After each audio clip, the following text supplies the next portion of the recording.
former President Donald Trump scammed millions of dollars from donors through fundraising to a fake election fund. These are part of the findings of the House committee investigating the January 6th Capitol riot.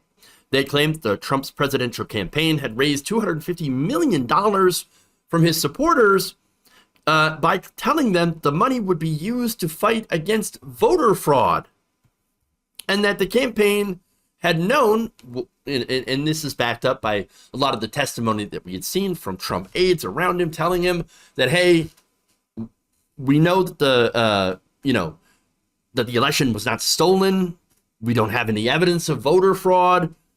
In the words of William Barr, the whole idea that Joe Biden stole the election was just bullshit. And so he absolutely knew, and continued to run this grift right up until the end, right until he couldn't do any more. So now, by the way, the January 6th committee also claims that he had diverted money to his own political organizations. Now, Trump's campaign had sent out millions of fundraising emails to supporters, encouraging them to donate to help fight the voter fraud between Election Day and January 6th. Many of these emails asked supporters to donate to an election defense fund for legal cases related to the election. But of course, you find out that no, it turns out that fund didn't actually exist. It's not real. It was fake. An investigator for the committee, said Amanda Wick, who was the investigator, she said that money, most of the money that was supposed to go to this fund that doesn't really exist, went to Mr. Trump's Save America Political Action Committee, and not to any sort of election-related litigation.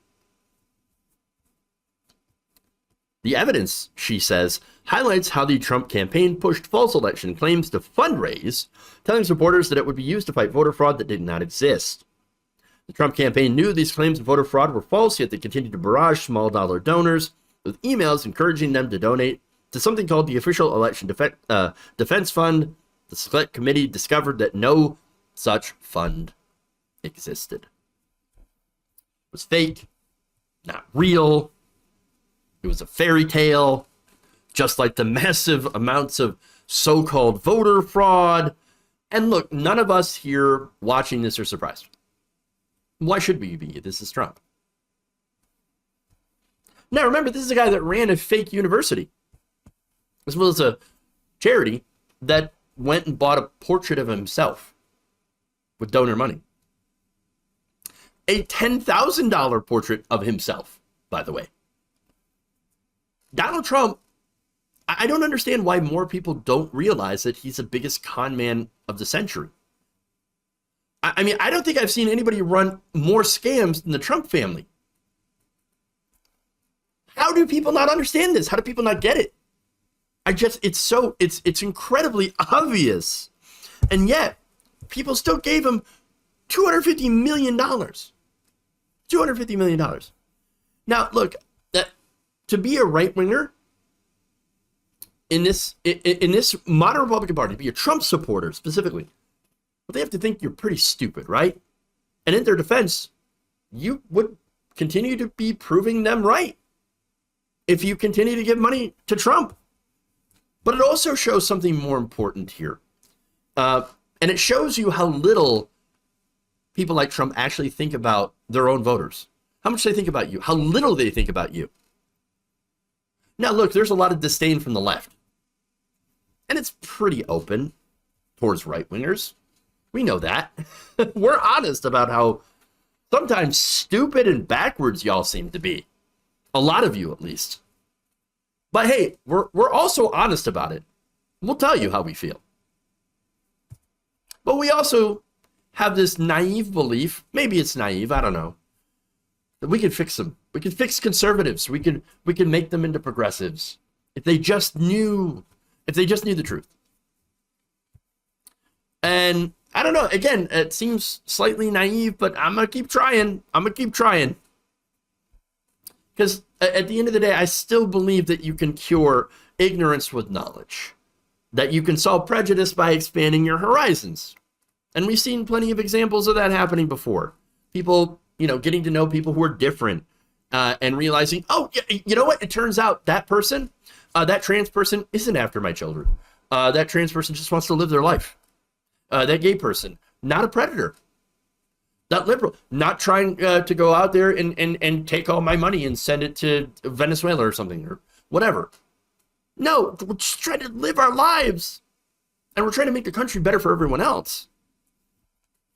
And when you do all that stuff, when you actually expose yourself to facts and different people, you realize that there's really nothing to be afraid of. Now, conservatism, and I've argued this before, it's just another way of saying, I'm afraid. I'm afraid of change. I'm afraid. If you're a conservative, you tell the world that I am afraid of change. And you know what? That's okay. Change is scary. It is. But again, a lot of the change here that we advocate for is for the better. Now, that's, again, how many on the left do see the average conservative.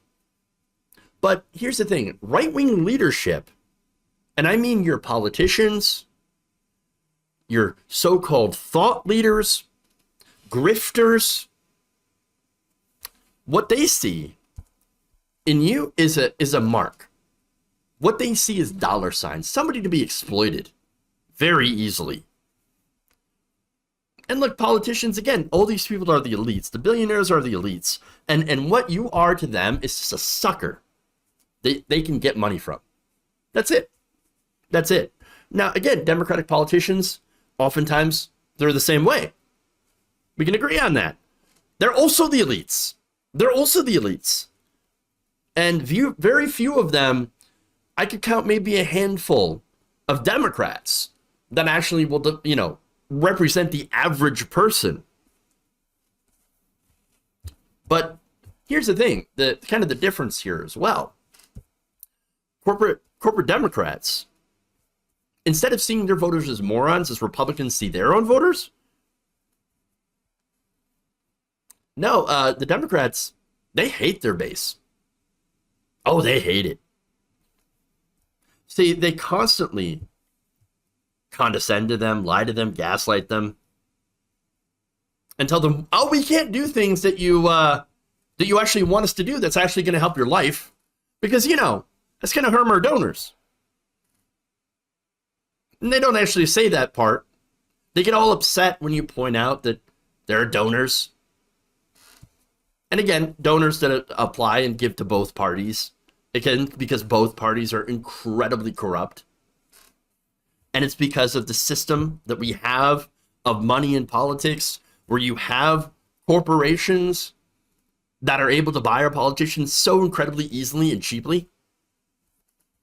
It's the system that's broken. And so they will, again, lie, gaslight, and then, they'll even try to weaponize things like identity. There's a recent story where, there's Democrats that are making this pact to go after Rashida Tlaib, saying that, oh, no, we need a black person to represent that district, even though the voters in the district overwhelmingly approve of Rashida Tlaib and her job performance and what she's been trying to do. She has been representing them well. Oh, no, but she's progressive. And also, but we're just going to say that it's because she's not black and we need a black person. No, that's weaponizing identity to try to take on somebody that you don't like, who happens to be progressive. And so that's an example of the Democrats being corrupt. And the Democrats going against the average person. They hate progressives. But at least they don't think that we're stupid. The Republican Party absolutely thinks their own voters are stupid. Easy marks. But look, understand too, by the way, let me give you an example. Bernie Sanders, for example, he's progressive. If he had raised $250 million for whatever reason, right?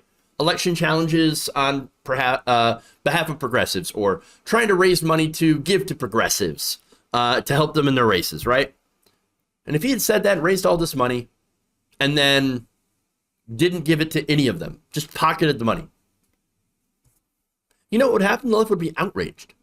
Outraged. Bernie would be drummed out. Nobody would ever listen to him again. He would never see the light of day in politics, in progressive politics. He would be canceled incredibly hard. But if Trump does it, or other right-wingers do it, they just send him more and more money. Oh, you just robbed me? Great. Here's more money. Here's more money. Now, the committee the committee also later played video testimony from a former Trump campaign digital director, Gary Kobe, who then basically agreed that the use of the phrase election defense fund was nothing more than a marketing tactic. Just a marketing for them to scam you. Now, speaking of tactics, by the way, the one thing that Trump's campaign was actually busted on was automatic recurring donations. Now, that is another tactic that they use to rob their own voters. Now, people will donate, and there were numerous stories about this. They would donate thinking, okay, it's a one-time thing. I'm going to give a one-time donation to Trump, not knowing that it was set to automatically donate not every month, every week. So if you give a big donation, like $500, right? That's a big donation. You must really believe. You send it out and you're like, all right, Trump victory. And then the next week, $500. The next week, $500. Now, some of the stories that I read that are people on, Social Security, retirement, that are bringing in like $5,000, or I'm sorry, not $5,000, $1,000 a month. If you have $500 being taken every week, you're getting the hole real fast, real fast. That's what it hit, and that's what happened. And by the way, contributors had to, and this is what makes it more of the scam. Because again, if you were giving them your money, well, I mean, look, I still think you're wrong. And kind of dumb to give Trump any money. But okay, if you want to do that, that's your money. But the scam here is contributors had to go through a very fine print disclaimer and manually uncheck a box to opt out. You think everybody's going to pay attention? You're going to know that? Come on. If you do, you're lying. Everybody knows. It's just like signing the end user license agreement. Whenever you download an app or go to a website, you have to, scroll or play a game. You scroll right through it and hit OK. Nobody reads it. Show me one person who reads it. Nobody.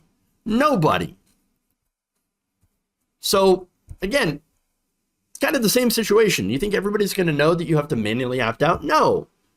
And by the way, the Trump team then went to more lengths to make that increasingly opaque disclaimer. In fact, an investigation by the New York Times showed this. The donation page introduced a second pre-checked box called a money bomb that would automatically double a person's contribution. And again, you got to uncheck that box. And then they also buried it in lines of text that are in bold and capital letters that would overwhelm the opt-out language. And that trapped a lot of people. As a result, do you know how much money they had to refund? The Republican National Committee and their shared accounts issued more than 530,000 refunds, worth a total of $64.3 million. Wow. Now, let's compare that. The Biden campaign also had some issues, right? Now, the Biden campaign issued refunds, and refunds happen for a variety of different reasons, right? And not all of them, of course, are from scams, but a big majority of that Very well could have been. The Biden campaign and its equivalent Democratic committees made only 37,000 refunds, totaling $5.6 million in the same time period. Interesting. I definitely think there's some grift going on here. Now, especially when you look where that money went. Most of that money went to Mr. Trump, the Save America PAC, which was founded on November 9th, and not to any election-related litigation, according to Ms. Vick. She added that Mr. Trump's PAC then made millions of dollars in donations to political allies, including $1 million to a charitable foundation founded by his chief of staff, Mark Meadows. There's a payoff. $5 million to the company that ran President Trump's January 6th rally in front of the White House. The fundraising emails, Vick said, continued through January 6th, even as President Trump spoke on the ellipse. 30 minutes after the last email was fundraising sent, the Capitol was breached. So there you go. There seems to be some grifting going on. Just a little bit. Now, what's important about this? Because again, a lot of us aren't surprised to see that Trump is stealing money from his supporters. Okay? And lying, misleading, grifting, whatever you want to call it, right? From his own supporters. Well, this plays in to what the case the committee's trying to make. And they're trying to lay out the fact that Trump knew that the election was not stolen, there wasn't mass voter fraud, but that he had continued to lie for at least a couple of reasons. Number one, of course, to hold on to power, because of course he wants to hold on to power. His ego wouldn't let him lose. And secondly, and I think most importantly, and pretty much the reason that I think he wanted to be in the White House in the first place, is to make money, to keep making money off the American people. Now, that said, the grift itself, that's not necessarily a crime. Misleading emails, oh, well, what are you going to do, right? But undermining democracy, well, based on a lie, well, that kind of is a crime. And so we might want to think about, holding him accountable for that.